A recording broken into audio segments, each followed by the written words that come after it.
Hello दोस्तों, बहुत बहुत स्वागत है आप सभी का तुल्य आर्यस ऑनलाइन क्लासेस में। दोस्तों, रीट एसएसटी की टेस्ट सीरीज का जो महासमर अपना चल रहा है उसमें आज अपने मूल अधिकारों से संबंधित कुछ प्रश्नों के विषय में बात करेंगे। तो दोस्तों, आगे बढ़ने से पहले अपने आज कुछ जरूरी बातें हैं वो कर लेते हैं, उसके बाद में देखेंगे अपने टेस्ट में कौन कौन से प्रश्न हैं। तो सबसे पहली बात कि आपकी परीक्षा जो है वो जून में प्रस्तावित हो चुकी है और आप इसको फाइनल ही मान करके चलें। तैयारी में बिल्कुल भी ढिलाई आपको नहीं बरतनी है। जैसे आप पहले पढ़ रहे थे उसी प्रकार से आपको पढ़ना है। दूसरी बात कि अभी तक आपका सिलेबस जो है वो पूरा हो चुका था, है ना। यानी 25 अप्रैल को आपका पेपर होना संभावित था, प्रस्तावित था, होना ही था। तो दोस्तों, सिलेबस तो आपका कंप्लीट था। अब आपकी बाकी थी प्रैक्टिस। तो अभी आपको क्या करनी है दोस्तों, जी भर के प्रैक्टिस करनी है ताकि जो कमियां हैं, जो गलतियां हैं, आप उनको सुधार सकें। तो प्रैक्टिस आपको निरंतर करनी है दोस्तों। इसके लिए आपके पास में हमारे द्वारा भी दो प्रकार से प्लेटफॉर्म अवेलेबल करवाया जा रहा है। एक तो यूट्यूब के ऊपर ही आपको वीडियो टेस्ट के रूप में मिलते ही हैं जो आप देख रहे हैं। दूसरा जो है वो एंड्रॉयड ऐप जो अपनी है अतुल्य आर्यस के नाम से है, जिसका लिंक आपको डिस्क्रिप्शन में मिल जाएगा। वहां पर आपको free of cost daily test available करवाए जा रहे हैं, जिसमें साइकोलॉजी के भी होते हैं और एसएसटी के भी होते हैं। तो ये दोनों चीज़ें आपके लिए प्रोवाइड करवाई जा रही है। आप आराम से उसको ज्वाइन कीजिएगा और टेस्ट दीजिएगा। तो ये आपके टेस्ट थे और यानी आपकी प्रैक्टिस हमारे द्वारा भी करवाई जा रही है। आप अपने स्तर पर भी किसी भी मॉडल पेपर या किसी प्रैक्टिस सेट को खरीद करके कर सकते हैं। हाँ, एक स्टैंडर्ड उसका होना चाहिए, प्रश्न इस प्रकार के हों कि जो परीक्षा में पूछे जा सकते हों। तो आपको प्रैक्टिस अपनी चालू रखनी है, उसको किसी प्रकार से अभी बंद नहीं करना है। फिर लगे कि ये चैप्टर मेरा तैयार नहीं है, या पीछे जब आपने सिलेबस किया था और ये लगा था कि ये इसमें थोड़ा समय और मिल जाता तो इम्प्रूवमेंट होता, तो उस टॉपिक को, उस सिलेबस को, उस सब्जेक्ट को आप दोबारा देखें और निरंतर रूप से एक बार आपका रिवीजन होता रहेगा, क्योंकि अब उतना टाइम नहीं लगता है। लेकिन साथ ही साथ प्रैक्टिस है ये आपको किसी प्रकार से नहीं छोड़नी है। दूसरी कि हमारा सिलेबस हो चुका था, बस एक राजस्थान जियो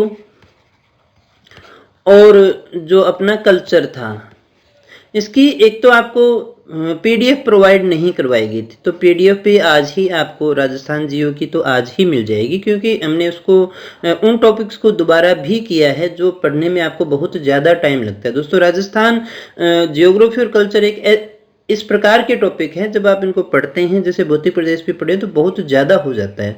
तो उसको समराइज करके एक एक वीडियो में हमने डालने की कोशिश भी की है। वो वीडियो भी आपको निरंतर रूप से मिलते रहते हैं, तो वहाँ जा करके आप कर सकते हैं।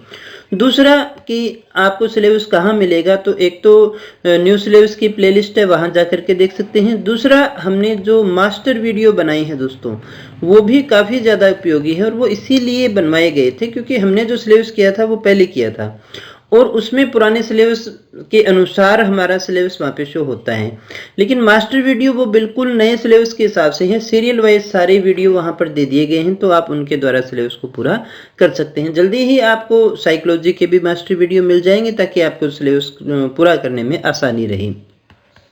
तो ये भी आपको साथ ही साथ मिल रही हैं और इनका भी आपको पूरा लाभ उठाना है दोस्तों। तो यहाँ राजस्थान आपके लिए काफ़ी ज़्यादा इम्पोर्टेंट है दोस्तों। मेरा तो यही मानना है कि जब आपका सिलेबस चेंज हुआ है, तो एक तो न्यू सिलेबस जो है उसमें से सबसे ज़्यादा क्वेश्चन पूछे जाएंगे, और एक आपका राजस्थान का जो मैटर है, यहीं से क्वेश्चन आपके ज़्यादा आने हैं दोस्तों। अगर नए में से क्वेश्चन ही नहीं देने होते तो फिर वो डालता ही क्यों।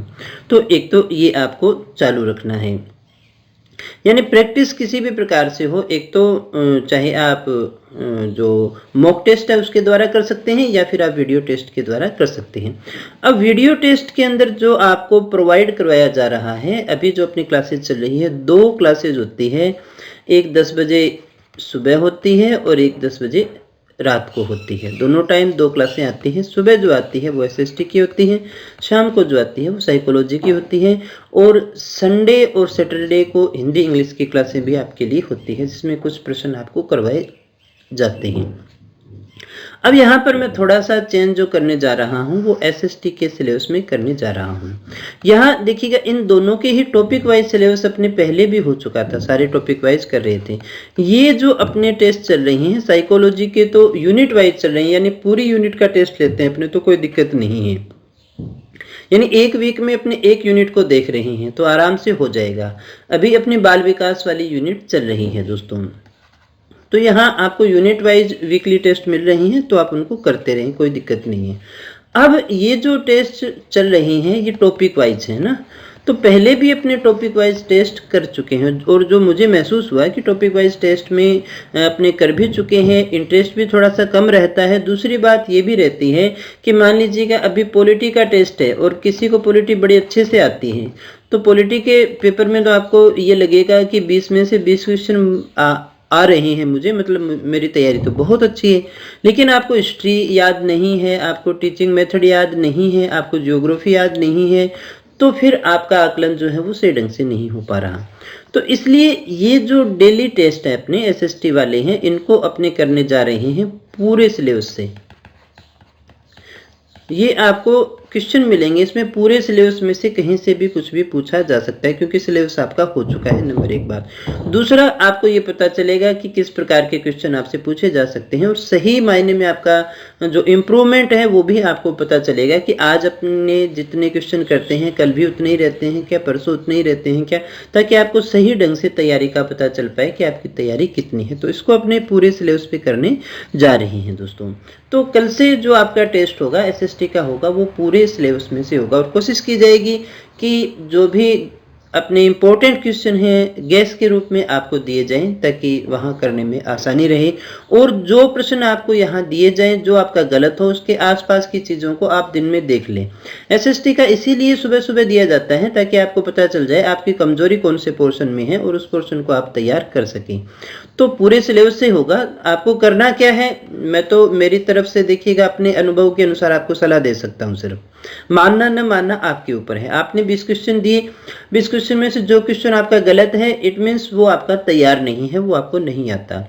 उस क्वेश्चन यानी उस टॉपिक को आप अच्छे से देखें तो आपकी गलतियां जो है वो रेगुलर सुधरती रहेंगी। इस पूरे काम में लगभग आपको 1 घंटा ही लगना है, 1 घंटे से ज़्यादा का समय नहीं लगेगा, लेकिन आपको अपनी कमजोरियां पता चलेंगी।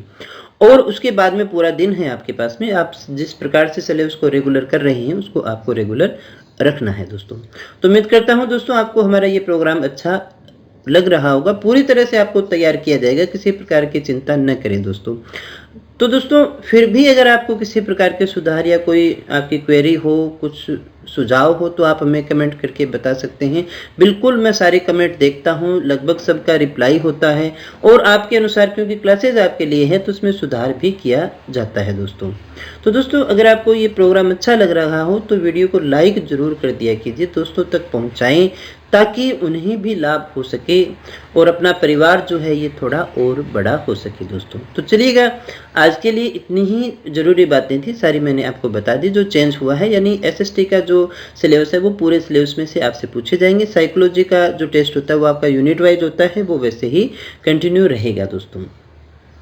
तो चलिएगा आज के टेस्ट को अपने शुरू कर देते हैं और देखते हैं हमारा पहला प्रश्न जो है वो कौन सा है दोस्तों। हमारा आज का पहला प्रश्न है, मूल अधिकार मूल कहलाते हैं। बड़ा अच्छा प्रश्न है। मूल अधिकारों को अपने मूल कहते हैं, क्यों कहते हैं? क्योंकि वह न्यायालय द्वारा परिवर्तनीय है, संयुक्त राष्ट्र मानवाधिकार घोषणा पत्र के अनुरूप है, सरलता से संशोधनीय नहीं है, या मानव के प्राकृतिक और अप्रतिदेय अधिकार हैं। दोस्तों क्या है हमारा सही आंसर, आपको ये बताना है दोस्तों।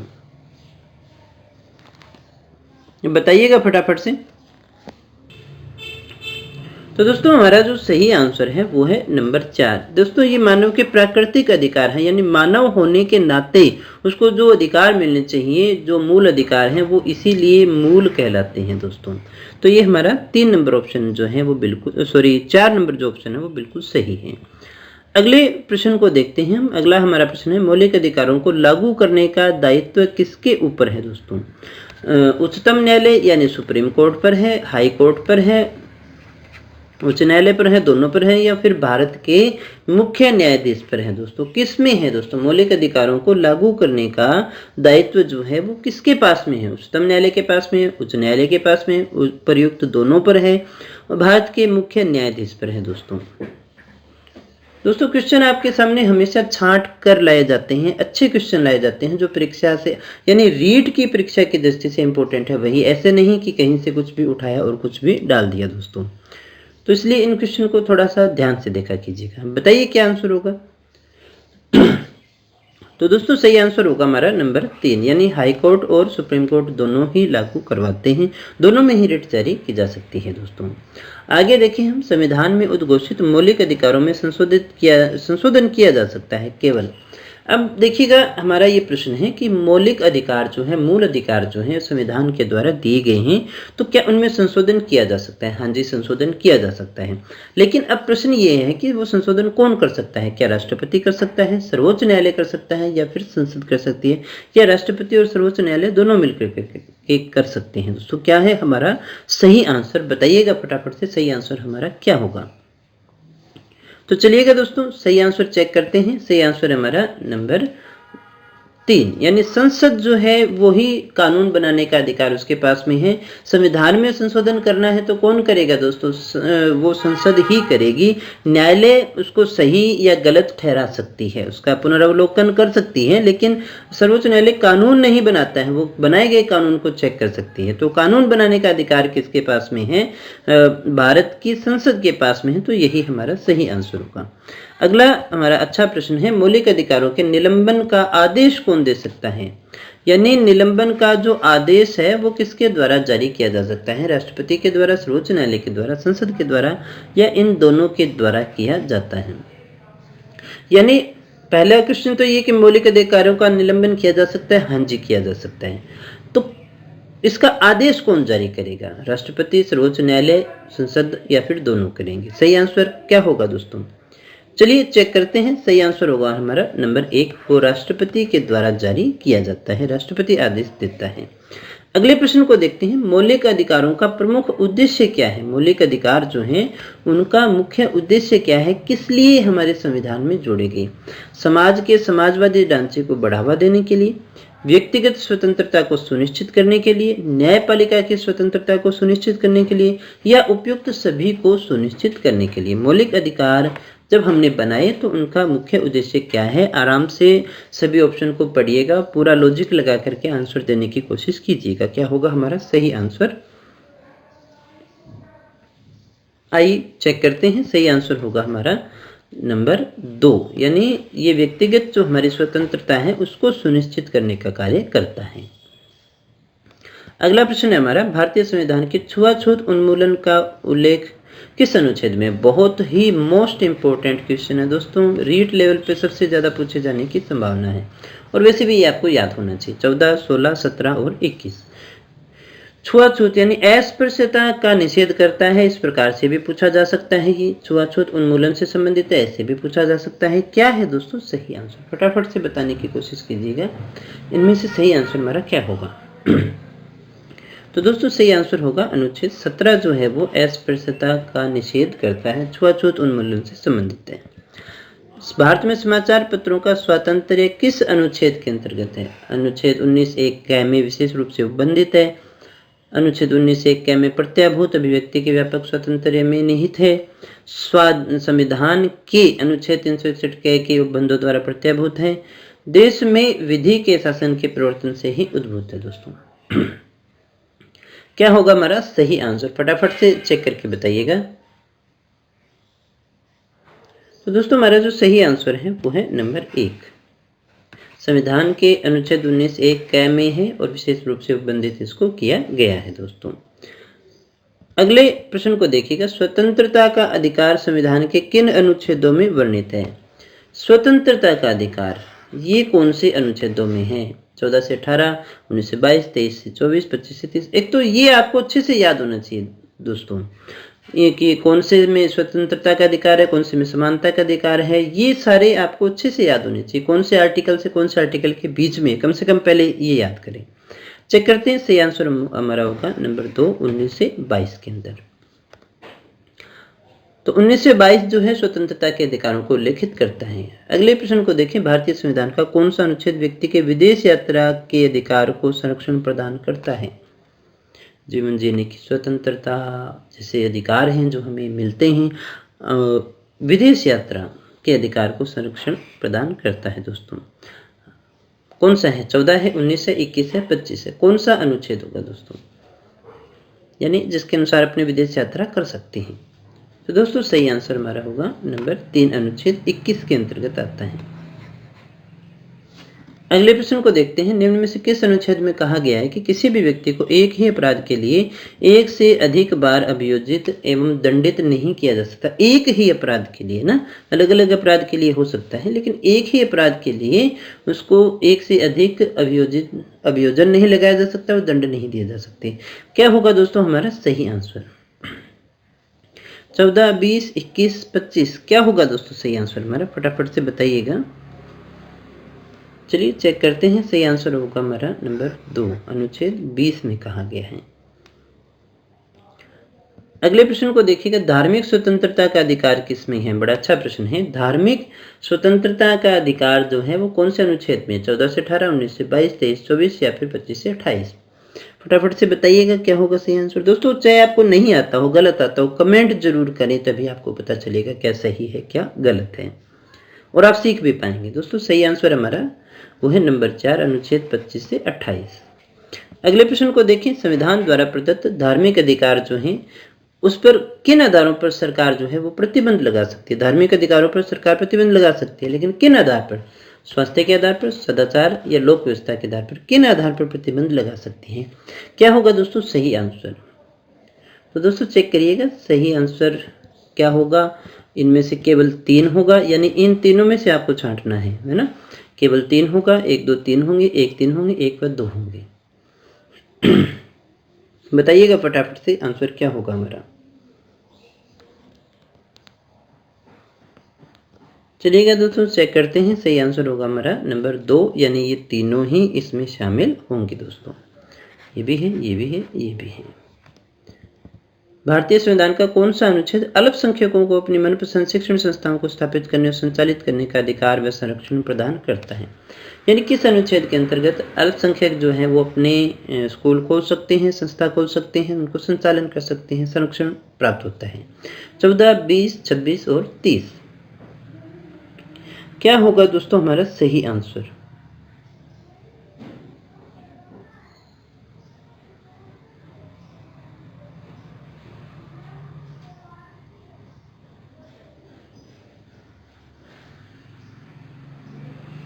तो दोस्तों सही आंसर होगा हमारा नंबर 4 अनुच्छेद 30 के अंतर्गत। अगले प्रश्न को देखिएगा। निम्न में से मौलिक अधिकारों में से किसे B.R. अम्बेडकर ने संविधान का हृदय और आत्मा कहा है?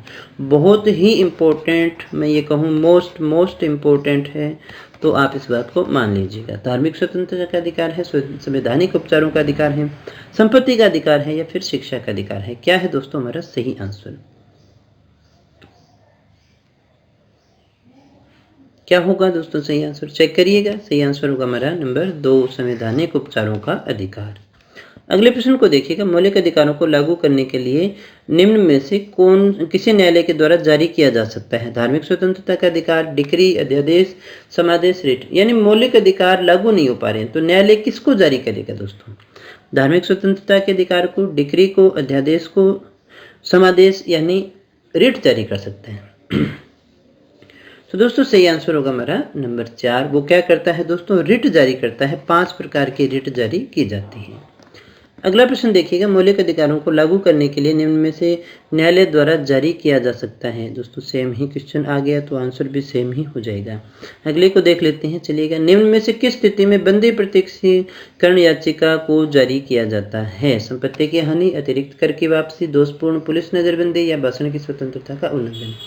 किस स्थिति में बंदी प्रत्यक्षीकरण याचिका जो है ना, एबिकस कॉर्पस रिट जो है वो जारी की जाती है? संपत्ति की हानि करें तो, अतिरिक्त कर की वापसी, दोषपूर्ण पुलिस नजरबंदी या फिर भाषण की स्वतंत्रता का उल्लंघन? क्या होगा दोस्तों इनमें से सही आंसर? चलिए चेक करते हैं। सही आंसर होगा हमारा नंबर 3 दोषपूर्ण पुलिस नजरबंदी के दौरान ये कार्य किया जाता है। न्यायालय द्वारा जारी किए गए परमादेश के माध्यम से न्यायालय क्या कर सकता है? किसी व्यक्ति को उपस्थित होने के लिए कह सकता है, किसी व्यक्ति को कुछ समय के लिए छोड़ा जा सकता है, अपने अधीनस्थ न्यायालय से केस मंगा सकता है, किसी व्यक्ति या संस्था को उनके सार्वजनिक दायित्वों तथा कर्तव्यों का पालन करने के लिए जारी किया जाता है। दोस्तों क्या होगा इनमें से सही आंसर हमारा? परमादेश के माध्यम से न्यायालय क्या करता है दोस्तों? तो दोस्तों सही आंसर होगा हमारा नंबर 4। किसी व्यक्ति या संस्था को उनके सार्वजनिक दायित्वों और कर्तव्यों का पालन करने के लिए ये जारी किया जाता है।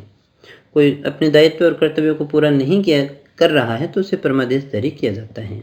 किस वाद ने संसद को मौलिक अधिकारों में संशोधन करने का अधिकार दिया? यानी पहले संशोधन नहीं होता था, उसके बाद में संशोधन का अधिकार दिया गया।